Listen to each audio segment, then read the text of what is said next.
Voici l'émission Une vie, une œuvre, proposée par Claude Métra et consacrée aujourd'hui au poète romantique Jean-Paul Richter, plus connu en littérature sous le nom de Jean-Paul, qui naquit près de Bayreuth le 21 mars 1763 et acheva sa vie terrestre à Bayreuth le 14 novembre 1825. Cette émission est dédiée à la mémoire d'Albert Béguin et de Marcel Brion, par qui la figure de Jean-Paul dans notre pays est devenue lumineuse.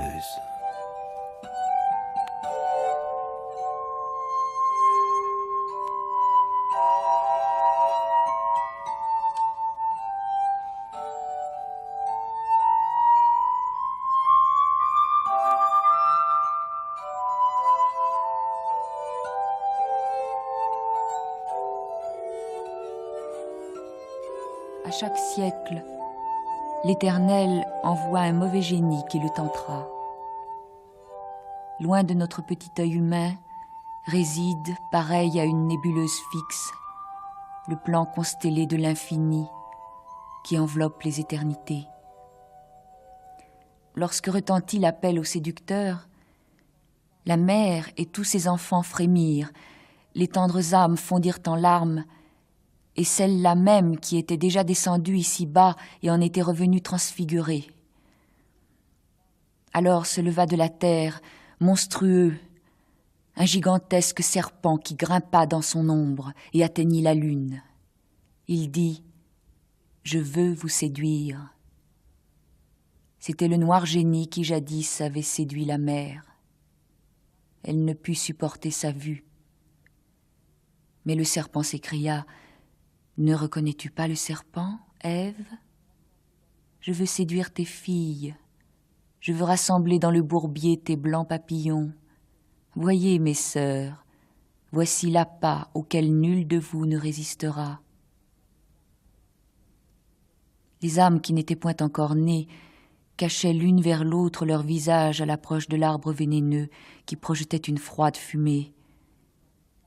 Et les âmes qui étaient remontées de la terre, pures comme le parfum des fleurs, s'embrassaient en pleurant, timidement heureuses, doucement tremblantes, à l'image des dangers dont elles avaient triomphé.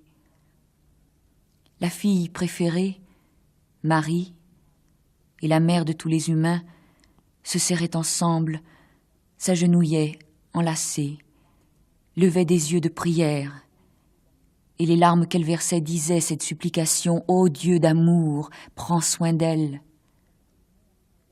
Mais voici, lorsque le monstre darda sur la lune sa langue effilée, fendue comme une pince de homard, déchirant les lys, faisant sur la lune une grande tache noire, répétant « Je veux les séduire », voici que derrière la terre jaillit éclatant le premier rayon du soleil. Sa lumière dorée illuminait le front d'un beau jouvenceau qui était demeuré invisible parmi les âmes tremblantes. Un lys couvrait son cœur. Une couronne de laurier, toute semée de boutons de rose, fleurissait son front, et son vêtement était bleu comme le ciel. Il abaissa sur les âmes émues un chaud regard plein de douces larmes, et rayonnant d'amour, pareil au soleil illuminant l'arc-en-ciel, et il dit « Je veux vous protéger ». Le serpent gigantesque, à sa vue, se figea et demeura pétrifié, tendu de la terre à la lune, tel qu'une sombre poudrière.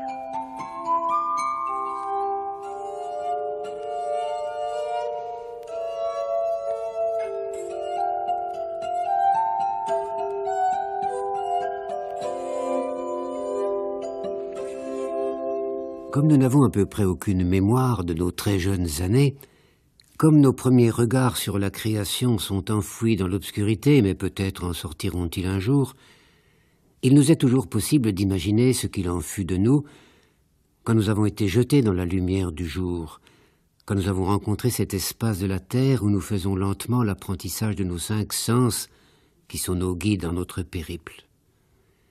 Et dans une certaine mesure, toute l'œuvre du poète que nous évoquons aujourd'hui est une méditation sur ces premiers temps de la vie.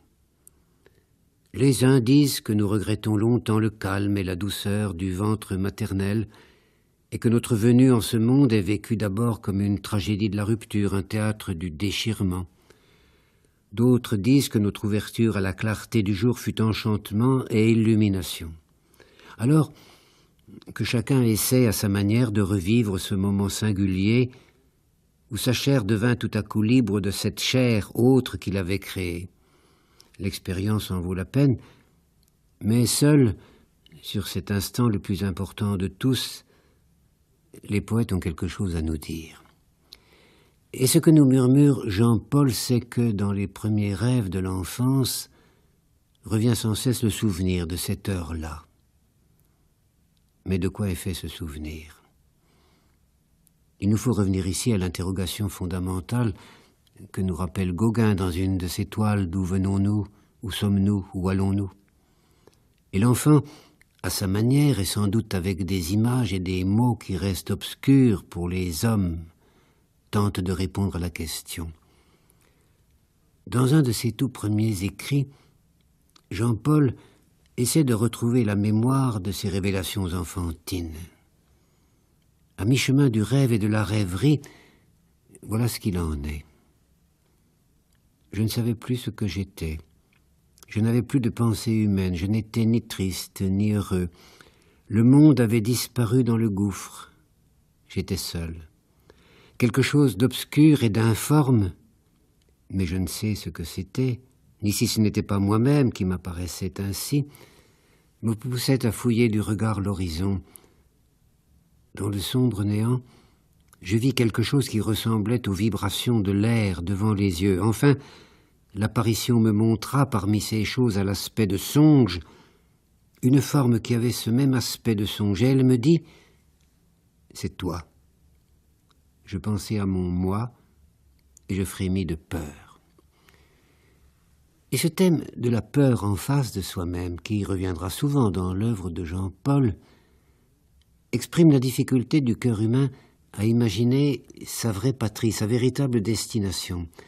L'enfant pressent que la vie est un voyage, et l'on se souviendra ici de la figure du voyageur dans la poétique baudelairienne, mais nous ne savons ni où partir, ni comment nous équiper pour ce périple qui engage toute notre existence. Et beaucoup des grands rêves de Jean-Paul apparaissent comme des représentations de ce voyage. Avant de partir, il nous faut imaginer ce que sera notre aventure. Le songe est là pour nous donner quelques indications sur ce qu'il en sera de notre expédition. Dans ce long roman qui s'appelle « La Loge invisible », et dont le titre même nous renvoie à cette communauté initiatique dont Mozart a donné image dans la flûte enchantée, l'adolescent, qui cherche à travers les énigmes de la vie le visage de son destin, invente une étape de son parcours à venir, un parcours où ni le temps ni l'espace humain n'ont leur place, et où se manifeste un autre temps, un autre espace, où la chair et l'esprit, au lieu de suivre des chemins divergents, se fondent dans un souffle unique de joie.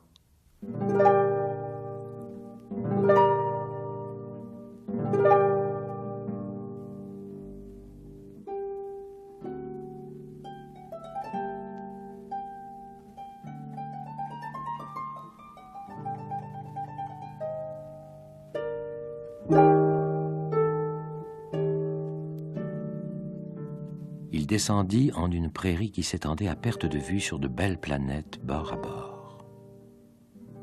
Un arc-en-ciel fait de soleil, aligné comme les perles d'un collier, encadrait les planètes et tournait autour d'elles.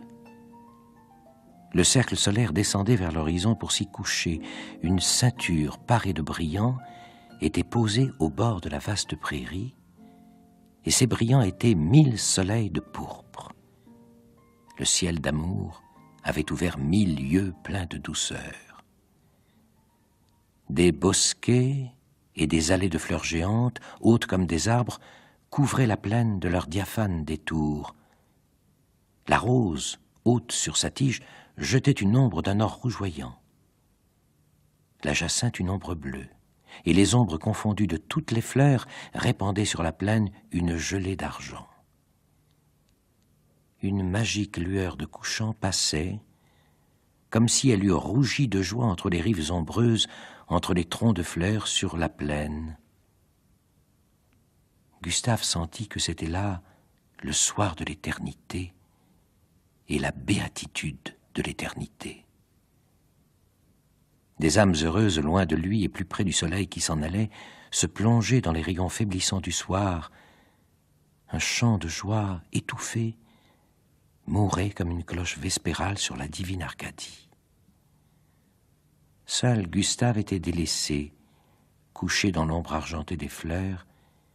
Il se sentait un désir infini, mais aucune des âmes jubilantes ne venait à lui. Il vit enfin dans l'air 2 corps s'évaporer et se changer en un très léger nuage. Le nuage, en descendant, découvrit 2 esprits, Beata et Amandus. Celui-ci voulut mener Beata dans les bras de Gustave, mais il ne put pénétrer dans l'ombre argentée. Gustave voulut se jeter dans les bras de Beata, mais il ne put sortir de l'ombre argentée.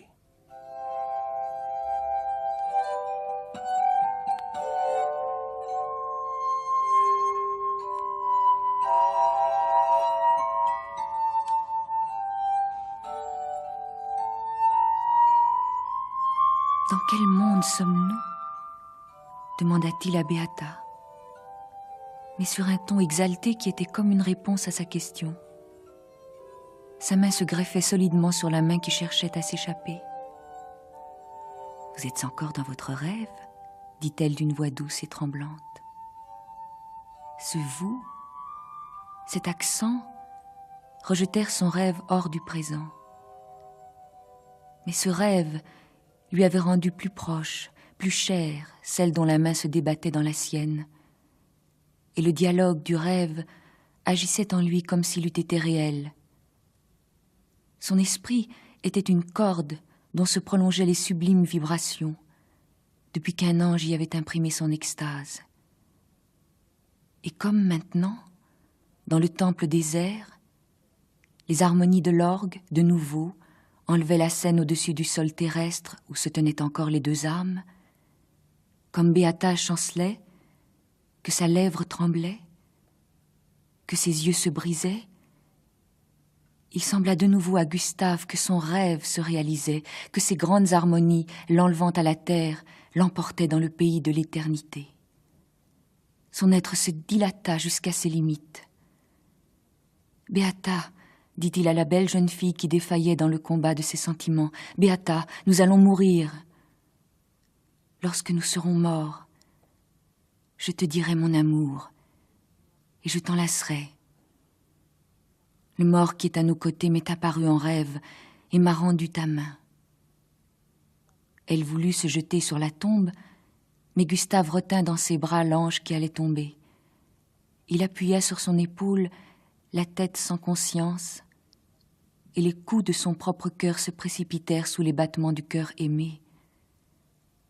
Ce fut une minute sublime, lorsqu'embrassant une sainte dormeuse, il contempla, solitaire, la nuit sommeillant sur la terre, écouta, solitaire, l'orgue qui seul parlait, veilla solitaire dans le cercle du sommeil.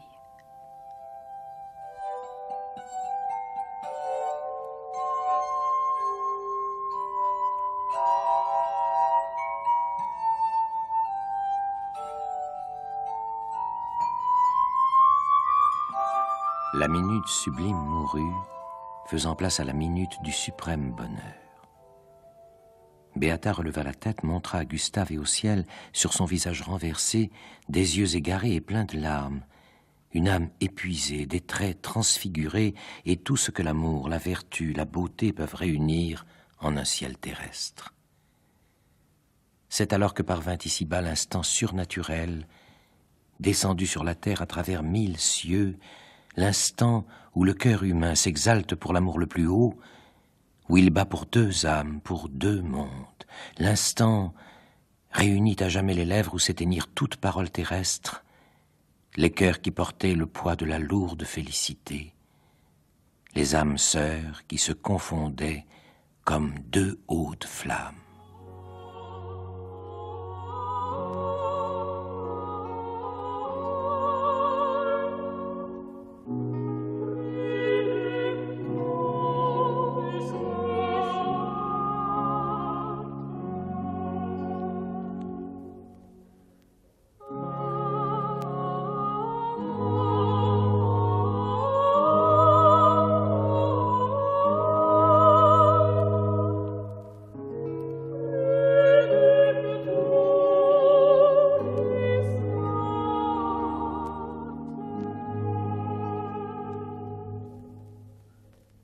Le tableau qui nous est proposé ici du parcours de l'être dans un monde où toutes les dimensions de la réalité vont se trouver transformées est tout à fait exemplaire de l'œuvre de Jean-Paul. L'expérience de sa vie, une expérience dont la littérature est beaucoup plus que le miroir, c'est cette tentative insensée et merveilleuse pour déchiffrer ce que l'imagination a à nous dire.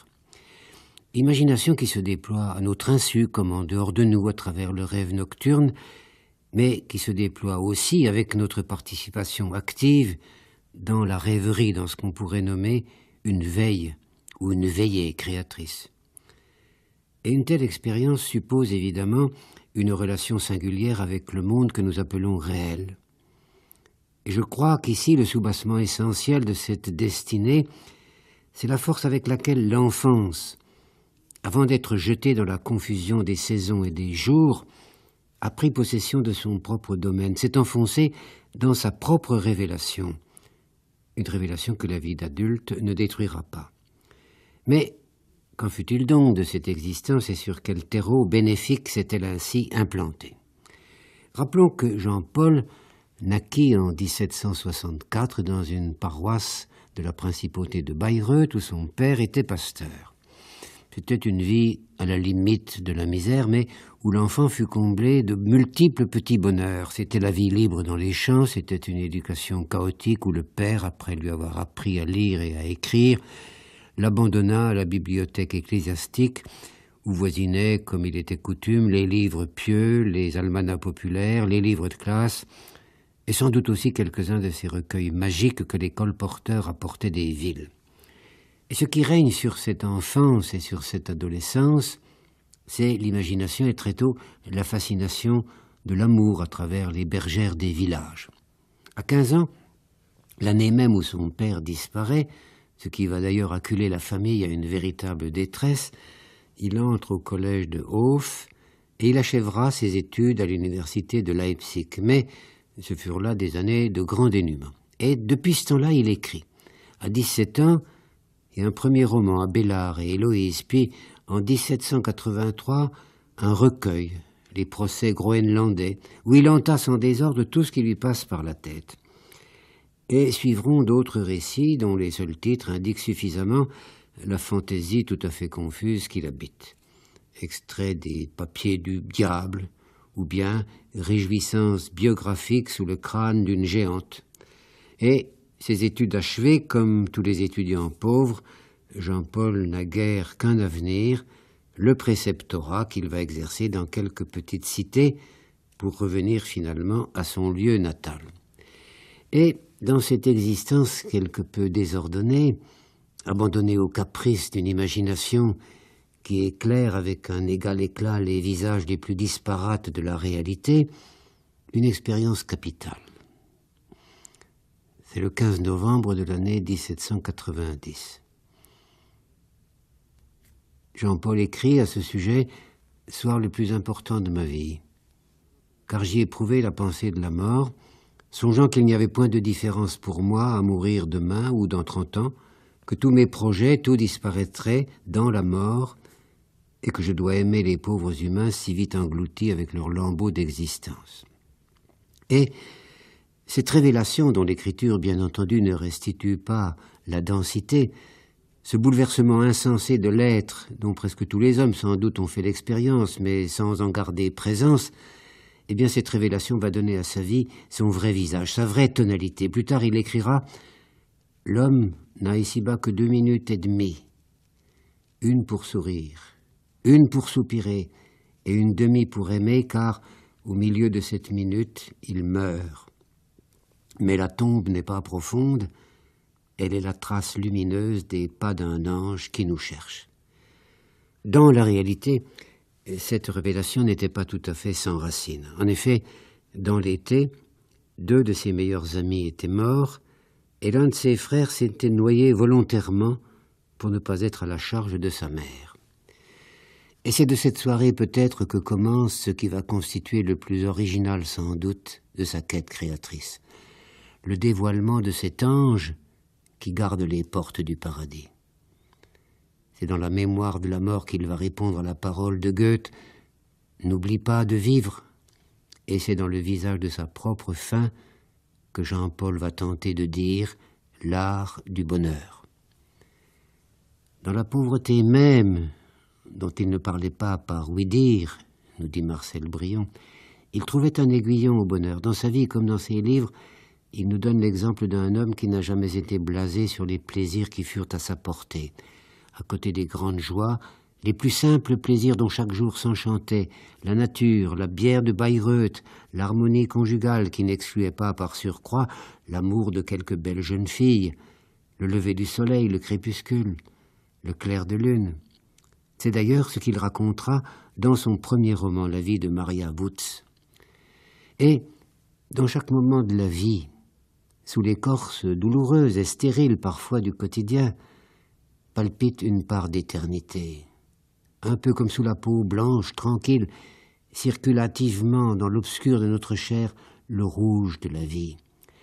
Et cette part cachée de l'être, qui est le vrai souffle divin, Jean-Paul va la traquer sans angoisse, avec une sorte d'obsession paisible, un peu comme un cœur attentif, avec la seule force de la curiosité, de la sympathie, dévoile, et pourrait-on dire, déshabille un visage rencontré n'importe où, dans la rue, dans le train, dans le magasin.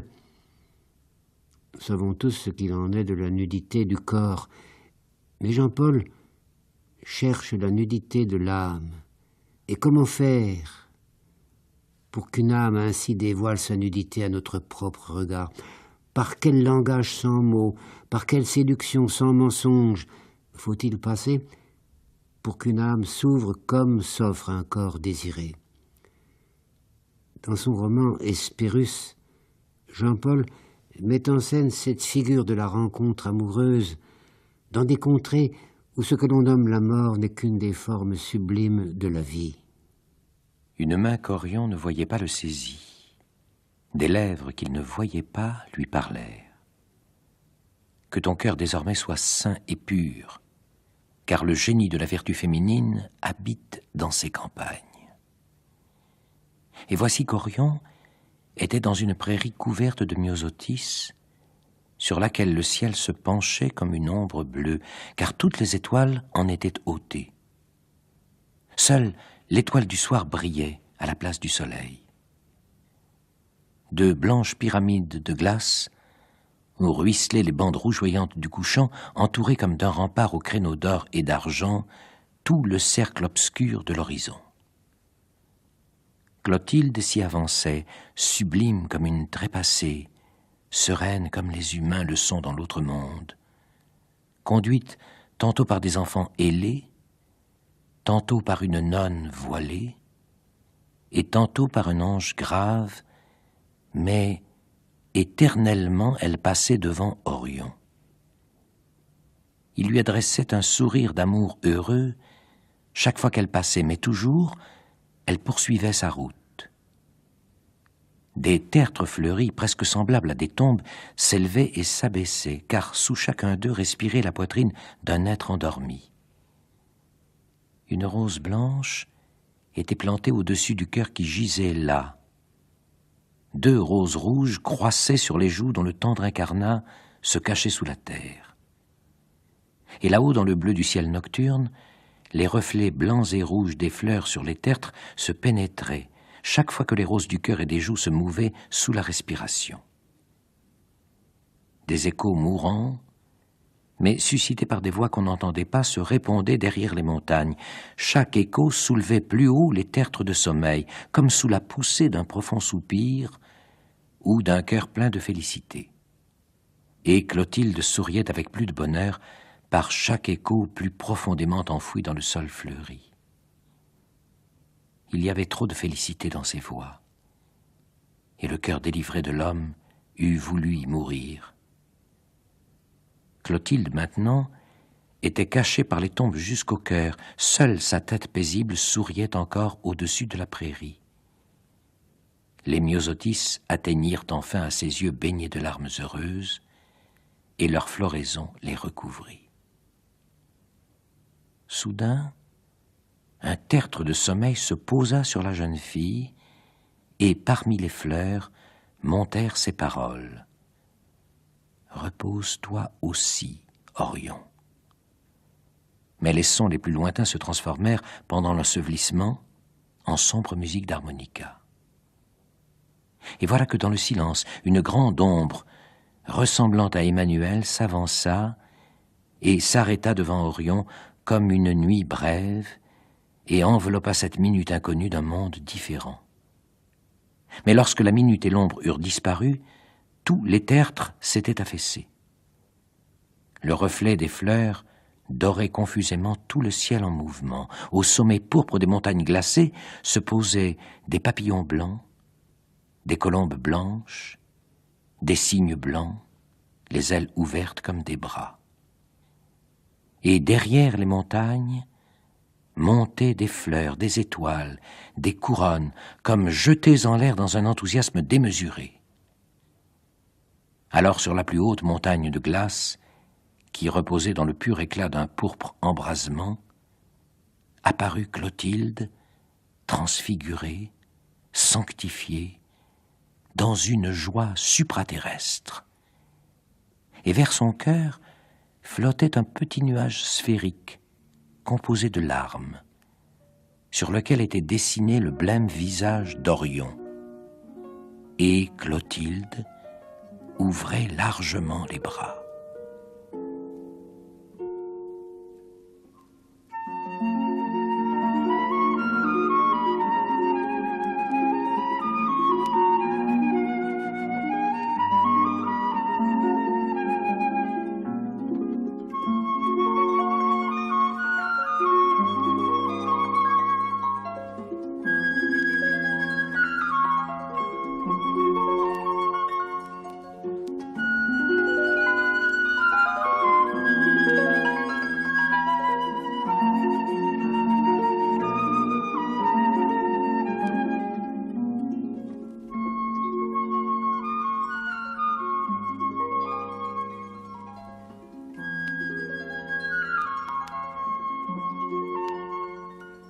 Vers sa 20e année, Jean-Paul est revenu à Hof, sa ville natale, et au milieu de ses tâches de précepteur qui lui inspireront quelques travaux pédagogiques et philosophiques rédigés avec une ironie extrême, il va poursuivre son œuvre littéraire. Il en mettra en 1792 son premier grand récit, La Loge invisible, puis en 1795 son roman Hespérus, qui fait grande part au monde des rêves. Et ces grandes plongées dans le monde des songes vont attirer vers lui un grand nombre de sensibilités féminines. Il deviendra le centre de ce qu'il appellera avec humour son académie érotique, autour de laquelle circulent maintes adolescentes inspirées. On y fait des concours littéraires qui tournent autour de l'attachement amoureux. Et ces jeunes filles ont pour nom Helena, Renata, Frédéric, et jusqu'à la fin de sa vie, ces figures féminines ne cesseront de l'entourer. L'une d'entre elles l'amènera à Weimar, une autre à Berlin, où il épousera Caroline Mayer, qui lui donnera un bonheur tranquille, un bonheur surtout délivré de toute jalousie. Et Caroline lui donnera aussi un fils, Maximilien. Puis, en 1805, il revient se fixer définitivement à Bayreuth. Mais, sous l'apparence d'une existence familiale paisible, se glissaient bien des apparitions où les femmes n'ont pas cessé de jouer le rôle de révélateur. Image de l'absolu, image du songe, dont les jours et les nuits changent sans cesse les formes. On pourrait dire que les femmes, c'est du moins le sentiment qu'on a à travers ses écrits, les femmes sont logées dans la vie de Jean-Paul comme des sœurs multiples, parfois incestueuses, qui font le lien entre notre patrie terrestre et notre patrie divine. Relation qui n'est pas sans ouvrir sur le plan humain de grands abîmes, car entre l'humain et le divin, il y a toutes les errances du désir, toutes les soifs de l'incarnation. Et c'est ce qui est clairement visible dans une liaison qui intervient presque au terme de son existence avec celle qui, dans l'histoire de sa vie, est devenue Maria. Maria était la fille d'un gentilhomme allemand qui s'était trouvé à Paris sous la Terreur. Et il avait été guillotiné, comme ça, par hasard. Et l'enfant, dès qu'elle avait eu 10 ans, avait lu Jean-Paul. Et Jean-Paul était devenu pour lui, comme le dira un de ses contemporains, le soleil dont les rayons la ravirent de leur éclat magique, mais aussi dont les flammes la dévorent. Commence alors, entre le poète et Maria, une très étrange correspondance. Comme le dit Marcel Brion, les lettres de Maria sont celles d'une amante qui serait en même temps une enfant et dont les effusions cherchent autant un père qu'un amant. Mais Jean-Paul hésite devant cette innocence offerte qui est aussi un feu sans rémission. Et Maria n'aura d'autre recours que de se jeter dans l'eau de la rivière, sans doute pour avoir aimé plus haut qu'il n'est permis.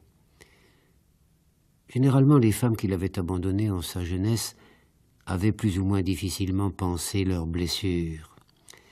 Mais cette jeune fille, Maria, qui avait pris pour modèle Caroline de Gunderode, voyait en Jean-Paul le seul être qui pouvait répondre à son image de la vie, à sa soif d'infini, un infini dont la chair aussi est la demeure. Et c'est l'étrange rançon de la poésie que d'infléchir ainsi un destin pour qui le langage est d'abord une incarnation, une flamme de vie. La parole brûle, les anges parfois, telle Maria, s'y brûlent les ailes. L'ange de la dernière heure, que nous appelons si durement la mort, est le plus tendre, le meilleur des anges, choisi pour cueillir avec des gestes doux et délicats le cœur humain qui s'incline, et l'ôtant à la vie, l'emportant de notre sein glacé, le porter sans le froisser, dans ses mains tièdes, jusqu'à l'Éden qui le réchauffera, là-haut.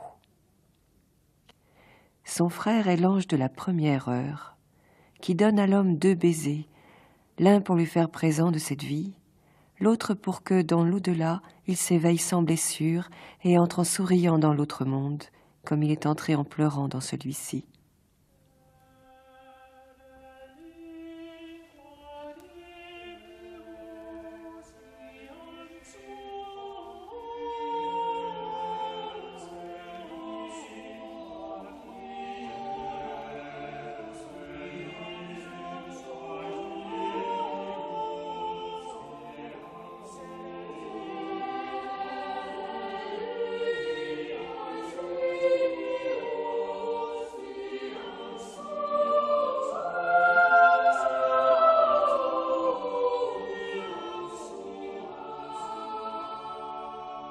Pour Jean-Paul, il n'y a qu'une manière de ne pas mourir, d'échapper ainsi à l'angoisse de notre fin. C'est au fond d'instaurer l'éternité dans cette vie-ci, c'est-à-dire de donner à l'existence quotidienne la beauté et la légèreté que nous prêtons au monde de l'au-delà. Nous sommes dans l'histoire, nous vivons dans une histoire, celle de notre corps qui grandit, change, se dégrade selon les saisons et les âges, et puis celle de la communauté où nous vivons, gagnons plus ou moins difficilement notre vie, affrontons les passions, les désirs et les aspirations confuses de ceux dont nous partageons le sort. Et dans cet affrontement avec le temps, et l'histoire est faite des instants successifs, souvent insignifiants du quotidien, une part de notre être seulement se trouve impliquée. Nous sommes au fond comme le comédien sur la scène. Pour être convaincant, il lui faut être tout entier dans son rôle, se confondre avec un personnage, c'est-à-dire avec un masque. Mais il y a toute une part de nous-mêmes qui se trouve mise à l'écart, exilée, une part secrète dont souvent nous n'avons même pas conscience, qui n'apparaît que fugitivement dans certains visages du quotidien, mais se manifeste sur un langage singulier celui de notre vie nocturne. Ce qu'il y a de très intéressant dans cette fin du XVIIIe siècle où apparaît Jean-Paul, c'est que les deux faces de la relation au monde, ce qu'on pourrait appeler la face diurne et la face nocturne, eh bien, ces deux faces apparaissent toutes deux avec un extraordinaire éclat. D'un côté, il y a toute la philosophie des Lumières, qui cherche à montrer combien l'homme est un être pour l'histoire, pour le temps humain, et dont l'avenir est dans cette clarté que la raison peut répandre sur la passion humaine et son devenir. Et de l'autre, il y a le regard jeté sur les territoires obscurs de l'esprit humain et sur toutes ces communications étranges que nous pouvons entretenir avec cet arrière-pays où la raison n'a apparemment pas accès. Et ce qui relie ces deux courants, c'est qu'ils sont tous plus ou moins enracinés sur une même image, celle d'un paradis à réinventer. La Révolution française, et surtout l'immense résonance qu'elle aura dans l'Europe tout entière, ne serait pas explicable sans le messianisme que cette révolution portait en elle. Un monde nouveau va naître, à la liberté, à l'égalité, à la fraternité.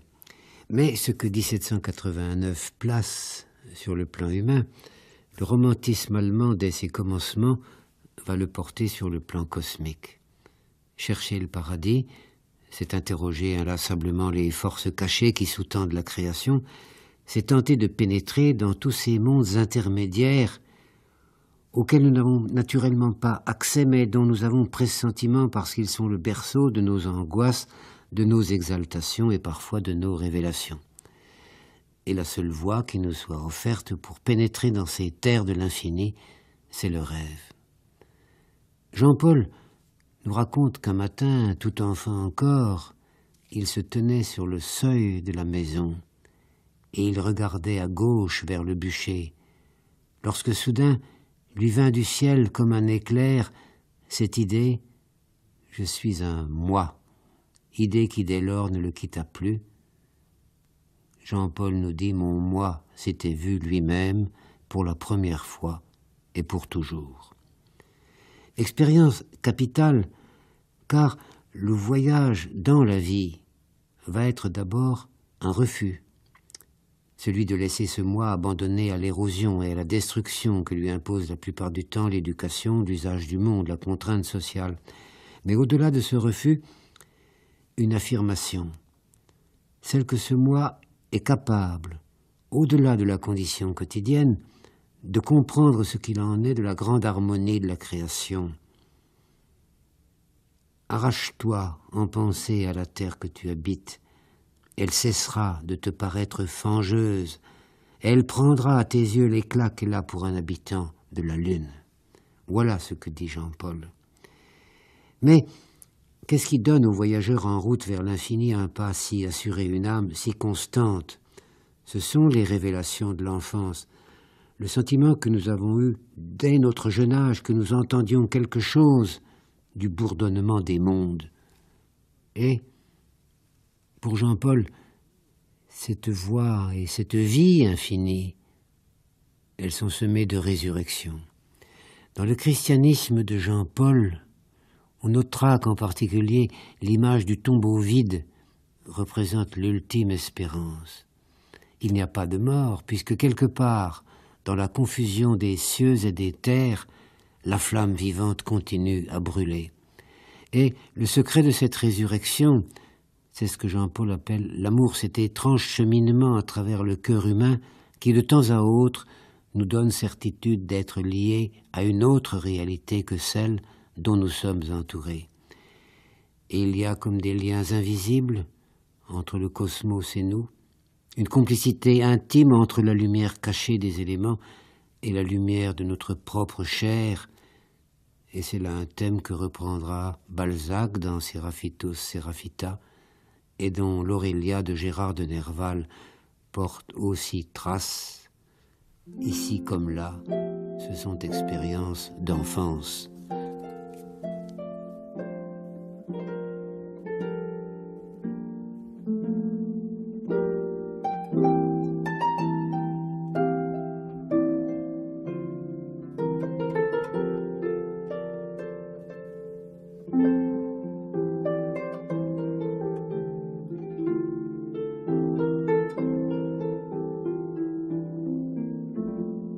C'était par un magnifique soir de juillet.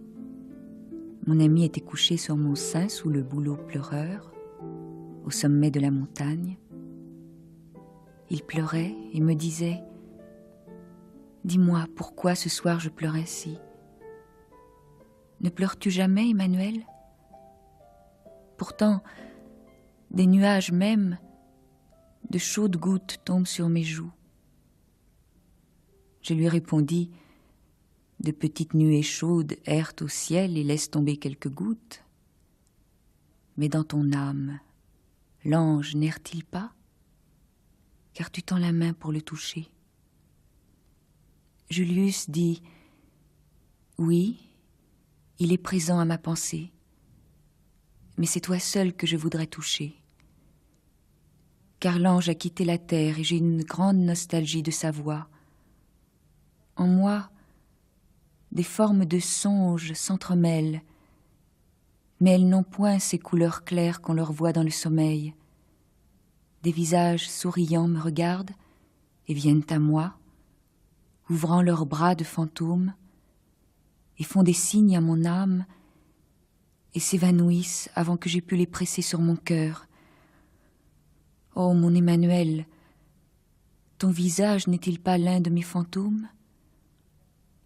Alors il pressa son visage mouillé de larmes sur le mien, qu'il croyait voir planer comme une ombre devant lui.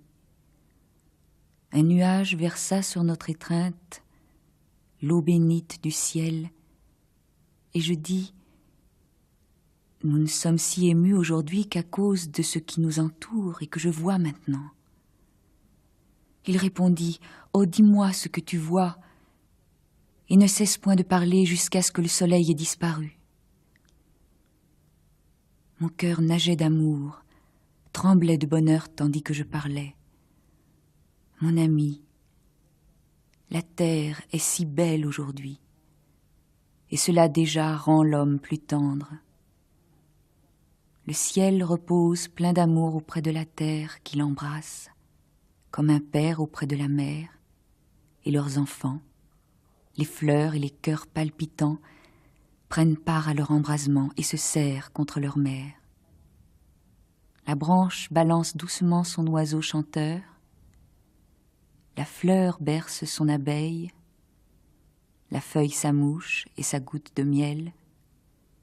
Au calice ouvert des fleurs, comme dans les yeux, sont suspendues les larmes chaudes que répandent les nuages. Les parterres fleuris supportent l'arc-en-ciel et ne plient pas sous son poids. Les forêts paisibles boivent la rosée du ciel, et ivres de nuages, les cimes des arbres sont immobilisées en une volupté muette. Un zéphyr aussi doux qu'un tiède soupir d'amour passe sur nos joues, dans les fleurs odorantes du blé, et fait lever les nuages poussiéreux des pollens. De légers souffles balancent en jouant les semences volantes des champs, mais ils les déposent pour nous lorsqu'ils ont fini leur jeu. Ô ami, lorsque tout est amour, harmonie, lorsque tout est aimé et aimant, lorsque tous les chants ne sont qu'une grande corolle odorante, alors, en l'homme aussi, l'esprit sublime étend les bras et veut enlacer un autre esprit. Et puis, lorsqu'il ne referme ses bras que sur des ombres, il est attristé par un désir infini, ineffable d'amour. Emmanuel, je suis triste aussi, dit Julius. Vois, le soleil descend, la terre s'enveloppe dans la nuit. Laisse-moi regarder encore et te dire ce que je vois. Voici qu'une colombe blanche, comme un gros flocon de neige, monte et se dérobe dans le bleu profond. Voici qu'elle tourne autour de l'étincelle dorée du paratonnerre, comme autour d'une étoile brillante, accrochée dans le ciel diurne. Oh, elle ondoie et plonge et disparaît dans les hautes fleurs du cimetière. Julius, n'as-tu rien senti tandis que je parlais ? Ah, la blanche colombe était peut-être ton ange. Et c'est pourquoi aujourd'hui, à son approche, ton cœur fondait. La colombe ne monte plus, mais des nuages de rosée bordés d'argent, comme des lambeaux arrachés aux nuits d'été, passent sur le cimetière et colorent d'ombre les tombes fleuries. Et voici qu'une de ces ombres, tombant du ciel, flotte sur nous et submerge notre montagne. Accours, nuit fugitive, image de la vie, ne me cache pas longtemps le soleil couchant.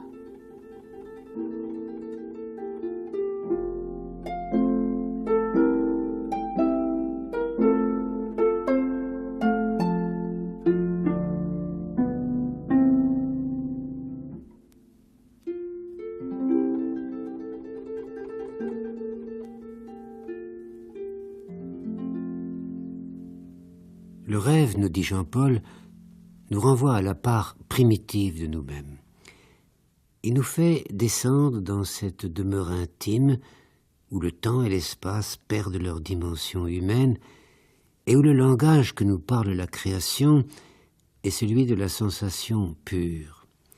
Et ce langage tisse un réseau de correspondance entre la vue, l'ouïe, l'odorat, le goût, le toucher, réseau si subtil que tout élément sensuel semble prendre en charge tous les autres. Le son, par exemple, a des couleurs, une odeur, une saveur, il se touche. Et l'oreille jouit dans le monde onirique d'un statut privilégié, qui nous rappelle d'ailleurs le rôle capital de la musique dans l'expérience spirituelle de Jean-Paul. Il écrira « Ô musique, toi qui mets si près de nos blessures l'avenir et le passé avec leur éclat fugitif, es-tu le vent du soir de cette vie ou le souffle matinal de l'autre? Oui, tes sons sont un écho que les anges détournent des chants joyeux de l'autre monde pour faire descendre dans notre nuit terrestre les harmonies printanières et célestes qui planent loin de nous. Ailleurs, il parlera des sons qui, dans un clair de lune obscure, font onduler des forces sans corps autour de notre cœur et qui doublent notre âme au point qu'elle s'écoute elle-même. Dans la musique, dira Marcel Prion, Jean-Paul, en même temps qu'il communique avec l'infini extérieur, découvre un infini intérieur, un illimité qui lui révèle sa parenté avec le cosmos, un point entre deux infinis, l'un au-dedans de lui-même, l'autre autour de lui. Et la musique nous invite à découvrir ce qui est caché sous la musique. Cette écoute du monde si précieuse dans l'œuvre de Jean-Paul, chacun dans ses moments privilégiés en a pu faire l'expérience. Il y faut beaucoup de solitude, beaucoup de temps, et, nous dirait volontiers le poète, une certaine aptitude au bonheur. Ce que nous ressentons très bien d'ailleurs face à la musique ou face au silence, ou face à ces univers sonores qui semblent intermédiaires entre la musique et le silence. Je veux parler de ce qui se passe dans la nature, la rumeur de la mer quand on est étendu sur la plage, le bruit du vent du soir à la lisière des forêts d'automne, ou même le bourdonnement lointain des cités sous la caresse des étoiles. Et là, si notre cœur est agité, nous ne saisissons ni la musique ni le silence. C'est seulement dans l'apaisement de l'esprit que le monde commence à nous parler, et il le fait à travers les éléments les plus humbles. On dit que Jean-Paul, quand il se promenait dans la campagne autour de Bayreuth, ramassait dans l'herbe et dans la poussière tous les objets abandonnés, les clous, les fers à cheval, des bouts de ficelle, les instruments brisés, et il les emportait pieusement à l'auberge où il demeurait, et il les déposait dans un grand coffre à bois. Alors, bien sûr, ce n'était pas là une vraie manie de collectionneur. C'était bien plutôt le signe d'une relation particulière aux choses. Pour le poète, en effet, les choses sont vivantes. Et les changer de lieu, les abriter, c'est leur donner une vie nouvelle, comme le font les poètes avec les images. Mais il y a là un autre élément qui a à voir avec les rêves. Ces objets, Ce sont des choses parfaitement insignifiantes. Et pourtant, dès qu'on les ramasse, qu'on les abrite, elles deviennent signifiantes. D'ailleurs, les enfants le savent bien, qui cachent dans leur domaine des trouvailles dérisoires et qui en font des trésors. Et dans les rêves, nous dit Jean-Paul, nous sont données aussi des images apparemment sans intérêt, voire grotesques. Mais ces images aussi ont leur place dans notre univers, l'imagination étant là pour transformer la boue en or, la nuit en soleil. Et dans cet effort accompli par l'artiste pour révéler à la lumière les images du rêve et leurs faces cachées, Jean-Paul accède à ce qu'on peut regarder comme le dévoilement fugitif de l'infini, la vision. Vision qui est interrogation, surtout quand elle prend la forme du cauchemar. Une figure sublime et qui portait la marque d'une impérissable souffrance descendit des hauteurs. Et tous les morts s'écrièrent « Christ, n'est-il point de Dieu ?» Il répondit « Il n'en est point. » Tous les morts tressaillirent de tous leurs membres d'ombre, comme jusque-là avait tressailli leur poitrine, et l'un après l'autre, ce frémissement les anéantissait. Le Christ poursuivit « J'ai parcouru les mondes. Je suis monté dans les soleils et j'ai volé avec les voies lactées à travers les solitudes célestes, mais il n'y a point de Dieu. Je suis redescendu aussi loin que l'être jette son ombre. J'ai regardé dans l'abîme et j'ai crié « Père, où es-tu » Mais je n'ai entendu que l'éternelle tempête que nul ne gouverne. L'arc-en-ciel éclatant des êtres était là, sur l'abîme, sans soleil aucun qui le créa, et s'y écoulait goutte à goutte. Lorsque je levai mes regards sur le monde immense, y cherchant l'œil divin, l'univers fixa sur moi une orbite caverneuse, vide, sans fond.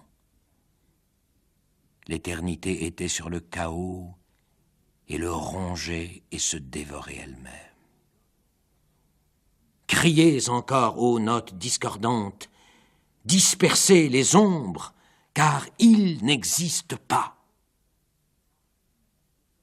Les ombres décolorées s'évanouirent comme la vapeur blanche que le froid a condensée fond sous un souffle chaud. Et tout fut désert. Alors parurent dans le temple, terrifiant le cœur, les enfants morts qui s'étaient éveillés au cimetière. Ils se jetèrent aux pieds de l'apparition sublime qui était sur l'autel, s'écriant « Jésus, n'avons-nous pas de père ?» Il répondit en versant un torrent de larmes « Nous sommes tous orphelins, vous et moi. Nous sommes sans père. » Alors les sons discordes se firent plus stridents, les murs du temple s'écartèrent en tremblant. Le temple et les enfants disparurent, toute la terre et les soleils s'abîmèrent à leur suite. L'édifice du monde s'écroula devant nous dans son immensité, et au sommet de la nature démesurée se tenait le Christ. Il regardait l'édifice du monde, interrompu de 1000 soleils, comme s'il eût regardé dans la mine creusée tout autour de l'éternelle nuit, où les soleils passent comme des lampes de mineurs et les voies lactées comme des veines d'argent.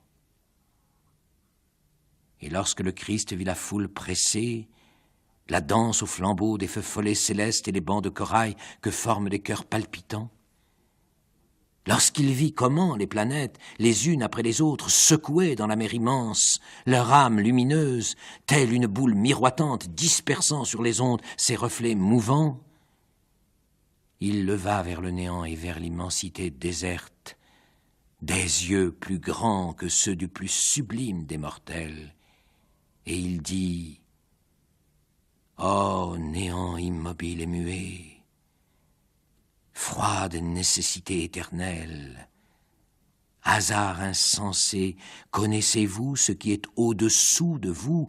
Quand abattrez-vous l'édifice du monde et moi-même? Regarde au-dessus de toi dans l'abîme où passent des nuages de cendres. Des brouillards de monde surgissent de la mer des morts. L'avenir est une brume qui monte, le présent, un nuage qui tombe. Reconnais-tu ta terre? À ces mots, le Christ regarda dans l'abîme, et ses yeux s'emplirent de larmes. Il s'écria: « Ah, je fus jadis là-bas.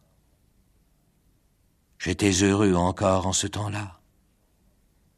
J'avais encore mon Père éternel, et du sommet des monts, je levais encore des regards heureux vers le ciel immense. »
L'œuvre de Jean-Paul est un premier jalon dans cette longue histoire du rêve dont le romantisme écrira les chapitres les plus flamboyants et qui conduira, à la fin du XIXe siècle, à la naissance avec Freud, Adler, puis Jung et quelques autres, de la psychologie moderne.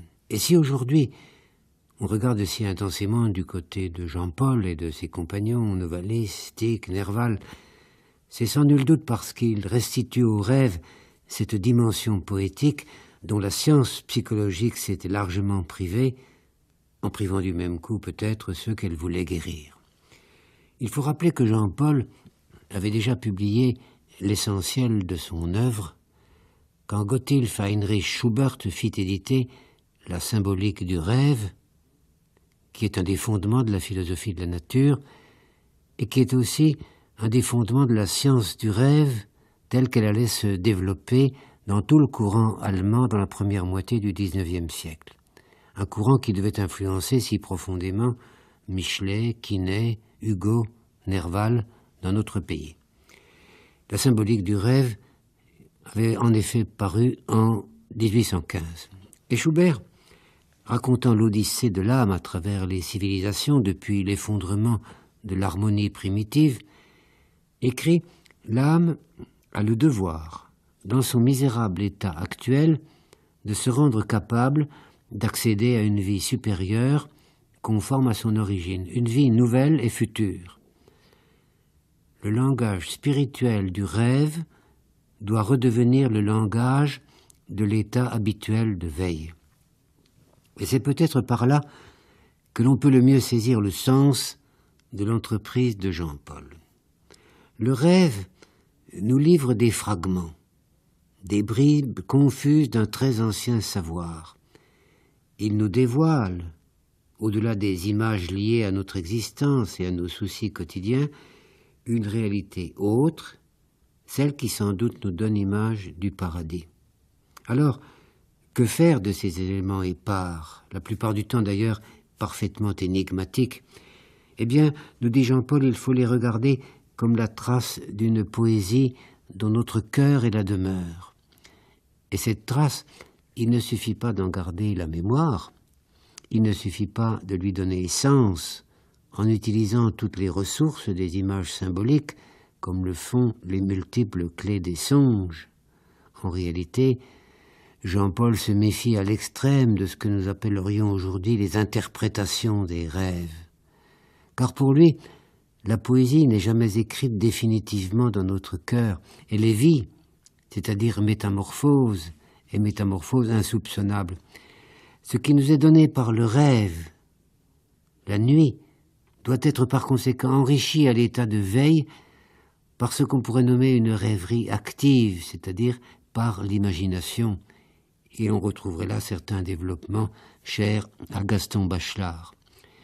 Il est difficile de savoir dans les grands rêves que nous proposent les romans de Jean-Paul ce qui est révélation de la nuit et ce qui est œuvre inspirée de l'artiste, c'est-à-dire ce qui est littérature, au sens noble du terme. Mais on peut penser qu'il y a interférence continuelle entre le songe, le rêve et la rêverie. Schubert dit qu'il est des rêves supérieurs, des rêves si profonds que notre mémoire ne peut rien en retenir. Mais, ajoute-t-il, ces rêves nous laissent dans un état tel que nous sommes désormais ouverts à une perception tout à fait nouvelle des choses et des êtres. Et dans les grands rêves dont nous avons souvenir, circulent un certain nombre de figures fondamentales dont nous pouvons, à l'état de veille, poursuivre la découverte intime. Et là est peut-être la source même et le fondement de la poésie. L'art est restitution à notre mesure d'une terre qui n'a pas encore été découverte. Et de même que l'alchimie a pour but de faire descendre l'esprit dans la matière et la matière dans l'esprit, le but de ce que l'on pourrait nommer l'imagination artiste est de faire descendre le rêve dans la réalité et la réalité dans le rêve. Et c'est dans cette confluence du temps humain et du temps divin que réside le mystère de l'amour. Chacun sait abondamment combien l'amour humain se déchire et saigne dans sa relation avec la réalité, et combien le langage lui-même est la plupart du temps incapable de rendre les êtres véritablement témoins l'un de l'autre. La véritable jonction des corps s'accomplit au-delà des corps, dans la jonction des âmes, telle qu'elle se révèle dans le rêve, où elle atteint parfois une dimension magique. Mais pour Jean-Paul, il ne s'agit pas d'une fuite vers un continent qui n'aurait plus rien de terrestre. L'amour magique qui nous est révélé dans le rêve ne peut peut-être pas trouver incarnation dans la réalité, il peut du moins colorer fortement et éclairer ce qui est vécu à l'état de veille. Et ici, il ne s'agit pas, lorsqu'on est sorti du sommeil, d'une rêverie vague sur les choses de la vie. Il ne s'agit pas d'un abandon mélancolique aux formes errantes de notre souci. Il s'agit plutôt de poursuivre les images du rêve, jusqu'à ce qu'elles s'assemblent les unes les autres pour constituer un récit qui soit réponse à ce que demande l'âme. J'étais avec Emmanuel dans une sombre région de ténèbres. Une grande faux, à l'horizon occidental, jetait des éclairs fugitifs sur les herbes hautes qui instantanément se séchaient et pâlissaient. Mais lorsqu'un de ces éclairs flottait dans nos yeux, notre cœur, en une suave défaillance, s'élevait en notre poitrine et nos corps s'allégeaient comme pour s'envoler. « C'est la faux du temps, » dit Emmanuel. « Mais d'où reçoit-elle donc la lumière qu'elle reflète ?» Nous regardâmes vers l'Orient, et là, très loin, très haut dans l'air, était suspendu un vaste pays vaporeux dans une lueur obscure, et parfois il jetait un éclair. « N'est-ce point l'éternité ?» dit Emmanuel. Alors tombèrent à nos pieds, comme des étincelles, des perles de neige lumineuse. Nous levâmes les yeux, et 3 oiseaux de paradis, vert et or, se berçaient là-haut, décrivant éternellement un petit cercle. Et les perles qui tombaient sortaient de leurs yeux, où étaient leurs yeux eux-mêmes. Très haut, au-dessus d'eux, la pleine lune luisant dans l'azur, et pourtant sur la terre il n'y avait point de lumière, mais une ombre bleue. Car l'azur céleste était un grand nuage bleu que la lune perçait en un seul endroit, ne versant sa lumière que sur les 3 oiseaux de paradis et sur une claire apparition qui nous tournait le dos. Vous étiez cette apparition, et vous teniez votre visage tourné vers l'Orient, vers le paysage aérien, comme si vous alliez y apercevoir quelque chose. Les perles des oiseaux de paradis tombaient souvent dans vos yeux. Ce sont les larmes que notre ami doit verser, dit Emmanuel. En effet, elles coulèrent ensuite de vos yeux, mais plus claires. Elles restaient lumineuses sur le sol fleuri. Le bleu sur la terre devint soudain plus clair que le bleu du ciel, et une caverne, dont l'ouverture béa vers l'éternité, se creusa à travers la terre, vers l'Occident, jusqu'en Amérique. Et on aperçut le soleil tout au fond, à l'autre ouverture.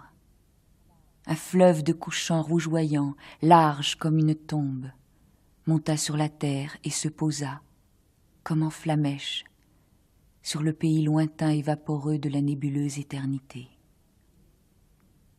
Alors vos bras ouverts tressaillirent, alors vos chants pleins de nostalgique félicité se firent tremblants, alors nous pûmes voir tout entière l'éternité baignée de lumière.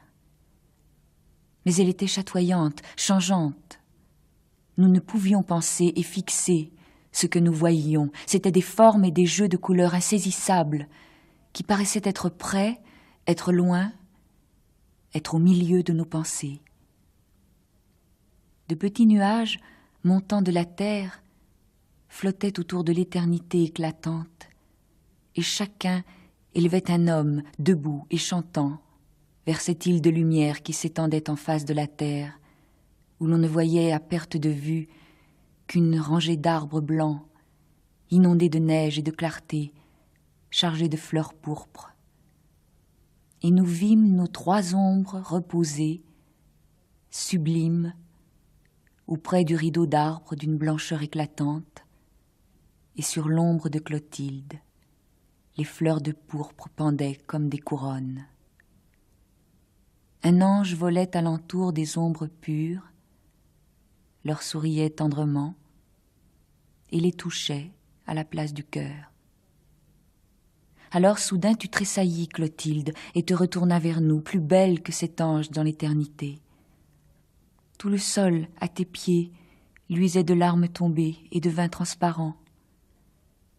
Et lorsqu'ensuite tes perles, en tombant, transformèrent le sol en un nuage qui montait, tu nous tendis la main en hâte, disant « Le nuage monte, nous nous reverrons. » Oh, mon cœur défaillant ne pouvait ressaisir mon sang. Je m'agenouillai, mais je ne pus rien dire. Je souhaitais que toute mon âme se fondît en un seul son, mais ma langue paralysée ne put en produire aucun. Et mes regards restaient fixés dans un amour infini et inconsolable sur l'immortel qui montait. Ah, pensais-je, la vie est un rêve, mais peut-être pourrais-je lui dire combien je l'aime, si au moins j'étais éveillée.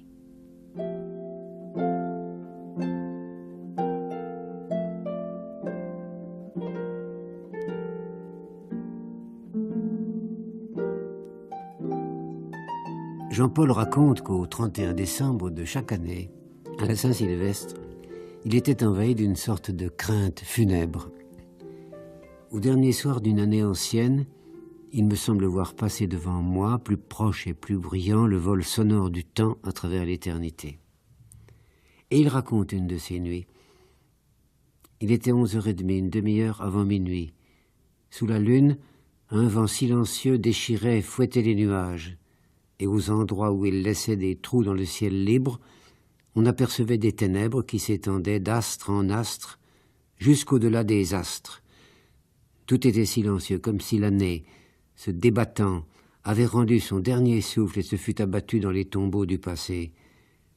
Ô ange du temps, toi qui as compté les soupirs et les larmes des humains, oublie-les ou cache-les. Qui supporterait la pensée de leur nombre? Et, devant cette sombre cohorte des vies disparues, des formes évanouies, des mondes submergés, le rêve apparaît à Jean-Paul comme une immense aventure de rédemption, car les images qui nous sont livrées par le songe et qu'il faut interpréter à notre mesure humaine, comme le font les psychologues, nous enseignent qu'une autre réalité nous est promise, mais que cette réalité est déjà présente à l'intérieur de nos vies terrestres. À la fin de La Loge invisible, son grand roman onirique, Jean-Paul écrit « Au fond de l'homme vit une force invincible que la douleur peut étourdir mais non vaincre. C'est pourquoi il endure une vie où le meilleur n'arrive à porter que des feuilles et non des fruits. C'est pourquoi il survit à presque toutes les nuits de ce globe terrestre, où ceux qu'on aime, échappant à l'étreinte aimante, s'enfuient dans une vie lointaine, ne laissant à celle-ci que l'écho du souvenir, tel, à travers les nuits noires de l'Islande, passent des vols de cygnes qu'accompagnent des sons de violon. Et Jean-Paul n'est plus, mais les nuits noires s'étendent toujours sur l'Islande. Les cygnes volent toujours au-dessus des prairies gelées, et les violons, au fond des cours, changent de silence en chanson. Et tel est le chemin où s'invente l'éternité. Le ciel était sublime au-dessus de la terre. Un arc-en-ciel se levait, comme l'anneau de l'éternité, au-dessus du matin. Un orage brisé passait au-dessus des paratonnerres, avec des roulements las, s'en allant vers la porte de l'Éden qui chatoyait à l'Orient.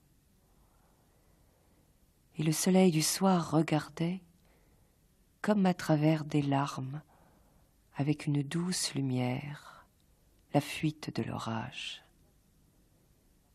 Ses regards se posaient sur l'arc de triomphe de la nature. Je jouais avec mon ravissement. Je fermais mes yeux inondés de lumière, et je ne voyais plus rien que le soleil qui pénétrait, chaud et flamboyant, à travers mes paupières. Je n'entendais plus rien que le tonnerre qui s'éloignait. Alors, les brumes du sommeil finirent par descendre sur mon âme et par couvrir le printemps de leurs nuages gris. Mais bientôt, des bandes de lumière passèrent à travers la brume, puis des lignes de beauté aux vives couleurs. Et enfin, le sommeil tout entier, autour de moi, se peignit des claires images du rêve. Je rêvais que j'étais dans l'autre monde. Une prairie m'entourait, d'un vert sombre qui, dans le lointain, se couvrait de fleurs plus claires, de forêts d'un rouge ardent et de diaphanes montagnes toutes parcourues de veines d'or. Derrière les monts de cristal flamboyait une aurore où se suspendaient les perles des arcs-en-ciel. Des étoiles tombées remplaçaient la rosée sur les bois scintillants. Et autour des fleurs voltigeaient, comme un fuyant été, des nébuleuses. Parfois, les prairies s'inclinaient, non point sous le souffle d'un zéphyr, mais au passage des âmes qui les traversaient, portées par d'invisibles ailes. J'étais invisible à l'autre monde. Notre enveloppe charnelle n'est là-bas qu'un léger suaire, qu'un flocon de brume qui n'est point encore retombé entièrement. Sur la rive de l'autre monde reposait la Sainte Vierge aux côtés de son Fils. Ses regards s'abaissaient sur notre terre qui nageait en bas sur la mer des morts, avec son étroit printemps, petite, enfoncée dans les flots, ne recevant que le reflet d'un reflet et errant au gré des vagues.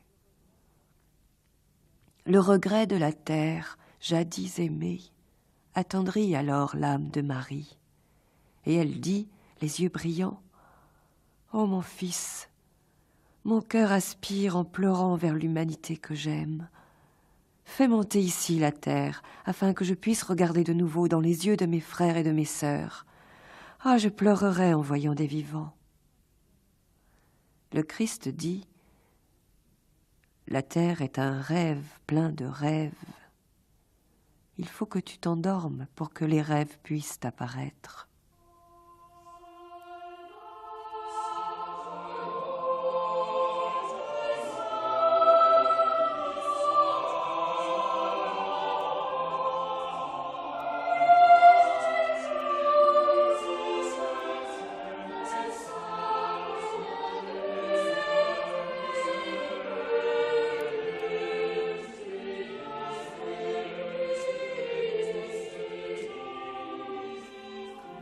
Depuis les origines, et c'est peut-être là que commence la véritable destinée de l'homme, la vie n'a pas d'autre souci que l'invention du paradis.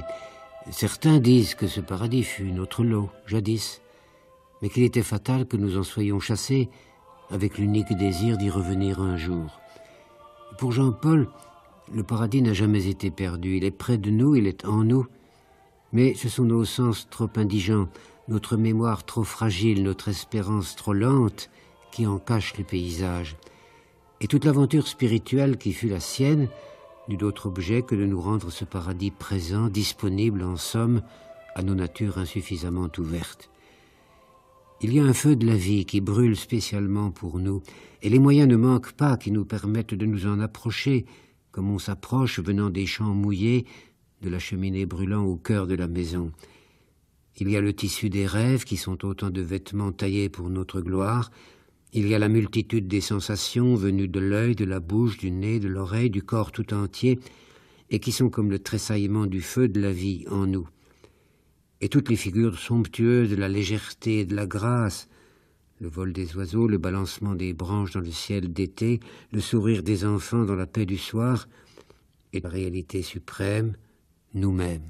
Car le théâtre magique que nous fondrons à travers l'entrelac compliqué de nos rêves et de nos rêveries, il met en scène notre cœur et son désir, notre âme et sa soif. L'expérience de l'esprit conduit à la découverte de notre propre visage, un visage irremplaçable, un visage que ni le temps ni l'espace ne dévorent, mais qui est à jamais le miroir de l'éternité souveraine. Soudain, très haut dans le ciel, plana un monde blanc couvert d'un voile. Une unique larme tomba étincelante du ciel dans la mer qui se gonfla en mugissant. Toutes les vagues agitaient des nageoires, de grandes ailes poussèrent à mon esquif. Le monde blanc passa au-dessus de ma tête, et le fleuve tonnant s'arracha à son lit, portant mon embarcation, se dressant sur sa source jusqu'au ciel. La montagne fleurie était toute proche.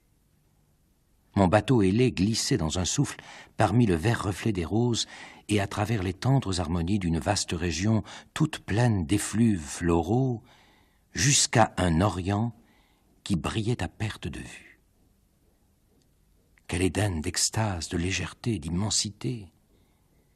Un clair et gai soleil du matin, dégagé des larmes de la nuit, me faisait face, enveloppé d'une couronne de roses. Il ne montait pas dans le ciel. Les prairies étincelaient de rosée. Les larmes joyeuses de l'amour sont là-bas, chantaient là-haut les ermites sur leur planète à la course lente. Et nous aussi, nous les verserons. Je volais le long du rivage où fleurissait le miel, et sur la rive opposée fleurissait le vin. Tandis que j'avançais, mon esquif paré me suivait sur les ondes avec pour voile des fleurs épanouies au vent. Je pénétrais dans les florescences de hautes forêts, où le midi et la nuit habitaient côte à côte dans de verts vallons baignés dans le crépuscule des fleurs, sur des collines lumineuses où reposaient des jours d'azur. et je redescendais dans mon embarcation fleurie, et elle s'enfonçait plus avant, dans le printemps, parmi l'éclat des vagues, au-dessus de pierres précieuses, se dirigeant vers le soleil couronné de roses. Tout s'en allait vers le levant, les souffles et les ondes, les papillons et les fleurs qui avaient des ailes, et là-haut, les mondes. Et les géants sur ces planètes chantaient « Nous abaissons nos regards, nous descendons vers le pays de l'amour, vers le pays doré. » J'aperçus alors mon visage dans les ondes, et c'était un visage virginal, tout plein d'extase et d'amour.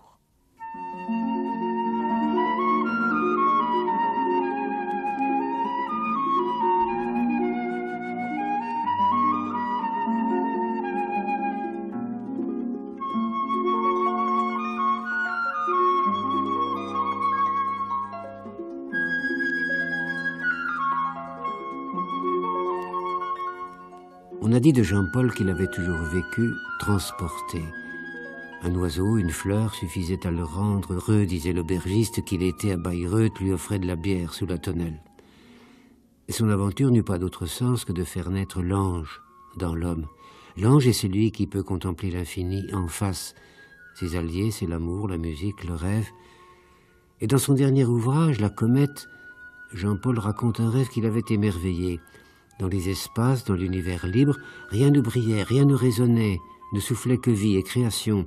Les soleils n'étaient que rouets en mouvement, les terres que navette active, tissant indéfiniment le voile d'Isis, qui était suspendu sur la création et qui s'allongeait lorsqu'un mortel le soulevait.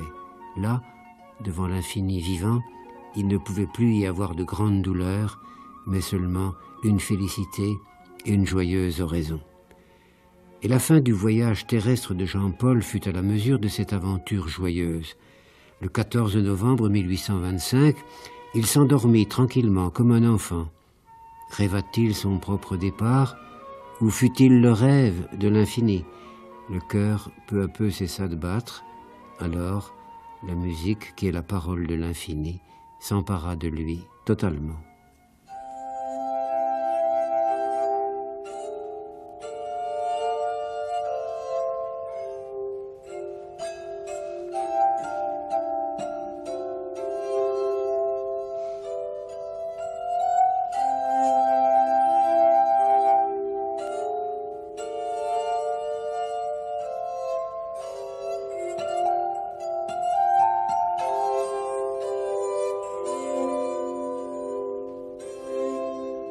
C'était une vie, une œuvre, Jean-Paul par Claude Métras.